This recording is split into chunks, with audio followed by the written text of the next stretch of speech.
Jika jam dinding di dalam kamar itu malah membuat A susah tidur, lebih baik jam dinding itu taruh di luar kamar tidur. Jadi ketika A di dalam kamar tidur, ketika A mengalami susah tidur, ngelihat jam lagi, nanti sejam lagi kok belum tidur, lihat jam lagi, timbul kecewa, timbul marah, timbul kesel. Lebih baik taruh di luar. Jadi ketika A udah di luar, A udah nggak perlu ngelihat waktu, pasrahkan badan sama pikiran pada kasur dan bantal, gitu. Terus kemudian untuk memulai kebiasaan baru supaya insomnianya A itu mulai membaik bertahap, A harus melawan kebiasaan dengan kebiasaan baru, kebiasaan-kebiasaan kecil, tapi lakukan secara rutin atau secara ritual. Jadi ketika A udah lihat jam dinding di luar kamar tidur, ya di kamar tamu misalnya, jam 9:30 A udah harus masuk ke kamar, matiin lampu, matiin HP. Tiru cara orang tidur. Orang tidur itu kan dunianya gelap, napas teratur. Jadi tiru cara orang tidur supaya benar-benar nanti tidur. Jadi ada pemanasannya. Pemanasannya tadi mata harus merem karena dunia gelap, seperti orang tidur kan dunianya gelap. Terus kemudian napas teratur, karena orang tidur itu napasnya teratur, otot-otot kendor semua. Terus kalau memang susah tidur, biarkan konsentrasi pada nafas yang keluar masuk hidung. Kurangi rasa kesel. Yang penting niat baik akan tidur lebih awal dan nanti kedepannya akan lebih sehat. Jadi fase tidur itu ada 4. Tadi kan bilang kalau ada sering mimpi buruk. Mimpi buruk itu ada fase ketiga. Jadi fase pertama itu non-REM 1, non-REM 2, non-REM 3, dan REM. REM itu artinya mata bergerak cepat. Jadi kalau orang tidur itu dari non-REM 1 itu mata mulai nggak bergerak-gerak. Terus kemudian ini non-REM 1 tuh kayak tidur ayam. Tidur ayam tuh ketika kita masih mendengar suara-suara motor yang di pinggir rumah, ada suara TV itu masih kedengeran begitu.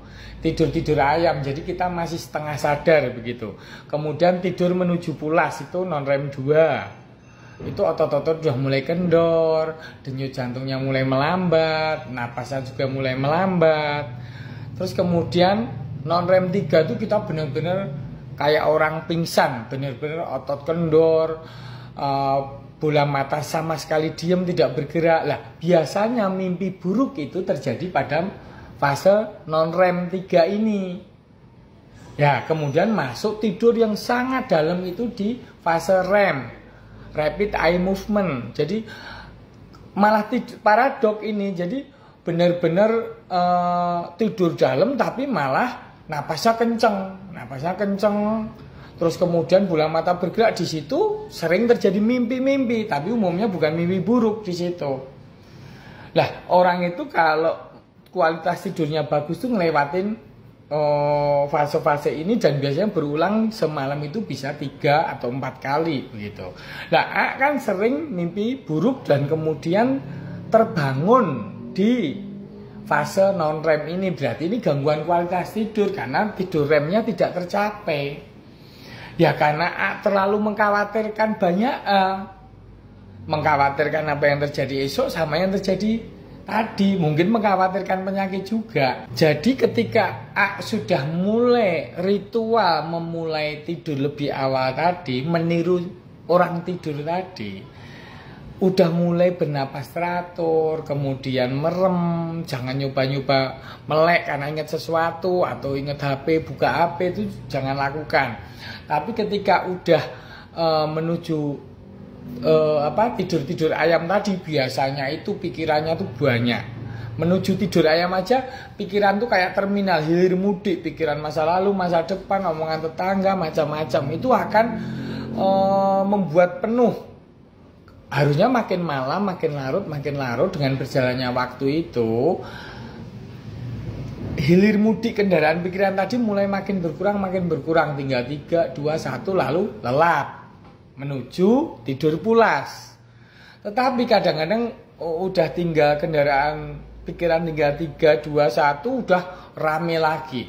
Kalau memang seperti itu, pilih kendaraan yang bagus, kendaraan yang menyenangkan kalau masih setengah sadar.